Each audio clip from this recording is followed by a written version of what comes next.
Hey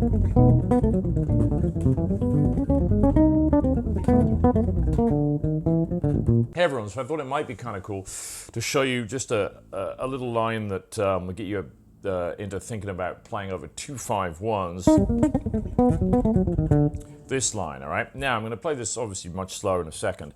You could also practice this an octave lower, but I think it sounds much better in the upper register.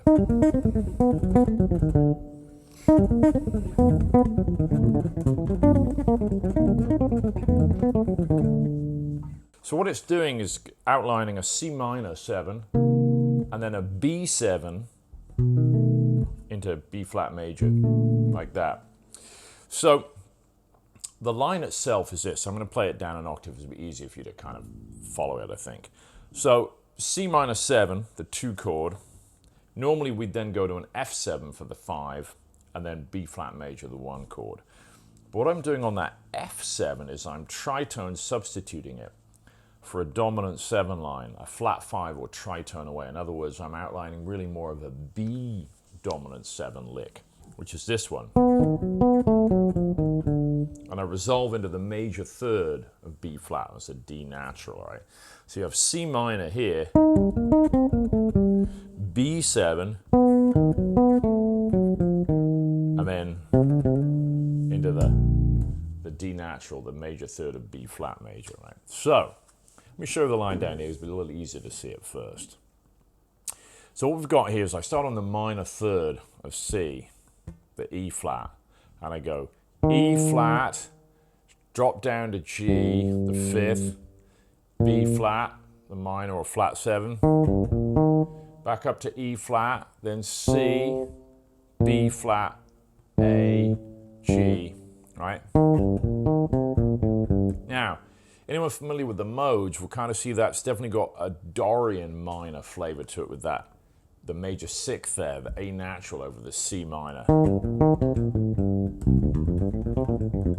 Now, if you remember, I did a video a few days ago about alternate fingering and I was demonstrating it on a Dorian mode for the Dorian mode.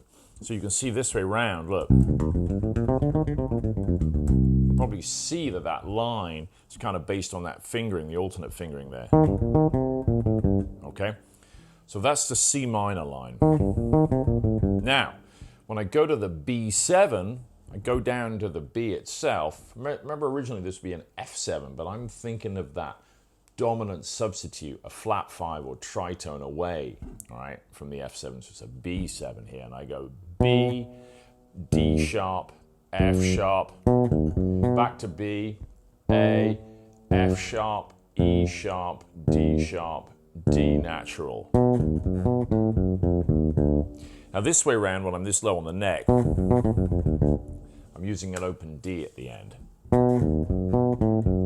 mean, you could move down there or play a different fingering too, but I think this is the easiest fingering. Now, an octave higher, it's going to sound a lot better actually. Then I just slide down to the fretted D there.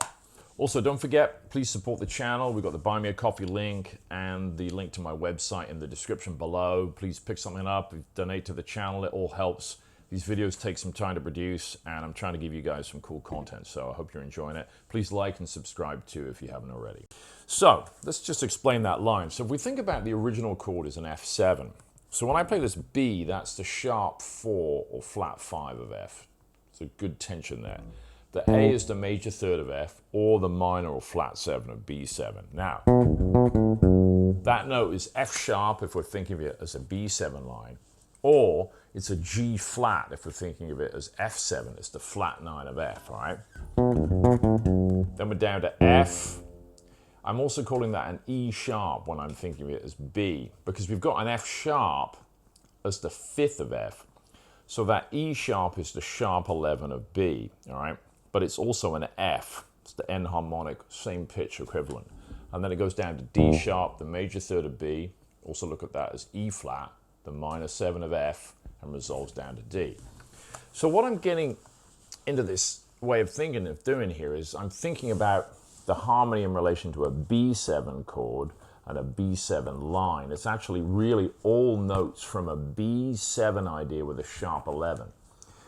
Now, when I relate those ideas to this B7 line, if you want to know the kind of mode or the kind of DNA of this is really from the Lydian Dominant, B Lydian Dominant. That's the fourth mode of the melodic minor. In this case, it's F sharp melodic minor. It gives us B Lydian Dominant. A little while ago, I did a video on the melodic minor modes, just like a primer, to give you the basics of those. Go back and watch that if you like, if this is all new to you. So now we have the complete line, the C minor, the 2-chord line, which is, like I said, all really based around Dorian.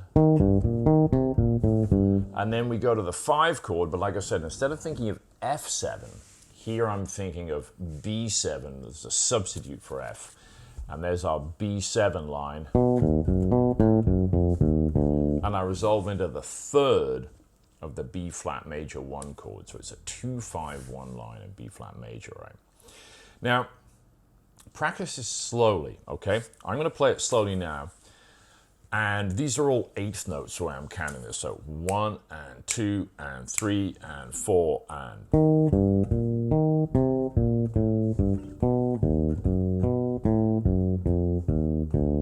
Okay? When you got this line down, try it along with me. So 1 and 2 and 3 and 4 and...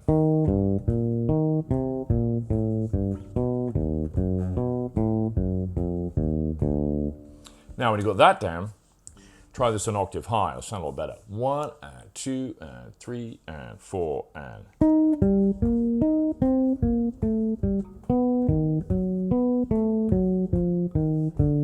2, 3, 4.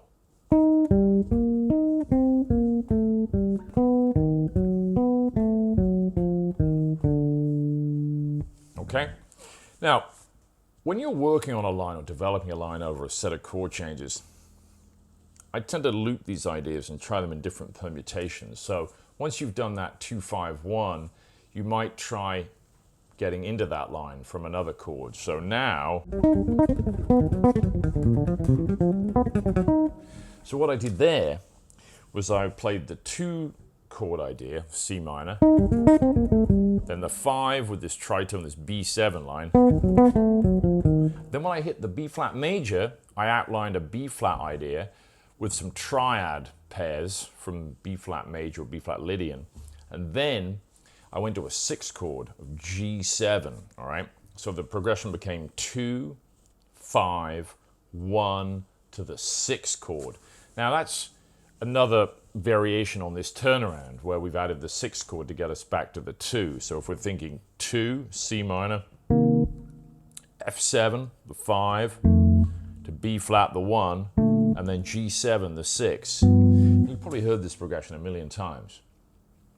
Now, another thing you might be asking is, well, if the piano player, guitar player, whoever, is playing an F7, how can I play the B7 lick against it? Well, you can. You're just tritone substituting that F7 for this B7 line. And so I showed you down here, all these tones are permissible tensions. That B is the sharp 11 of F, right? The F sharp, aka G flat, is the flat 9 of F, all right? So all of these things work. They're all tones that can be played as extensions and often will be played as extensions. And when you're playing with a piano player or guitar player, they may not always discuss with you beforehand what they're going to do. This is all part of jazz, and this is something to kind of get your head around. People will play different chord voicings, add different tensions throughout the course of a tune, throughout the course of a solo. They're responding to the soloist, but they're also making suggestions of their own to lead the soloist somewhere down different avenues. It's really a conversation musically. Some people will say it should be driven by the soloist, but also, and certainly from my own experience playing for a lot of years, it's great when you have great people working with you behind your solo because they'll provide you with great inspiration and suggestions and alternate avenues for you to pursue. So you don't always have to take those suggestions, but it's really a conversation back and forth, all right?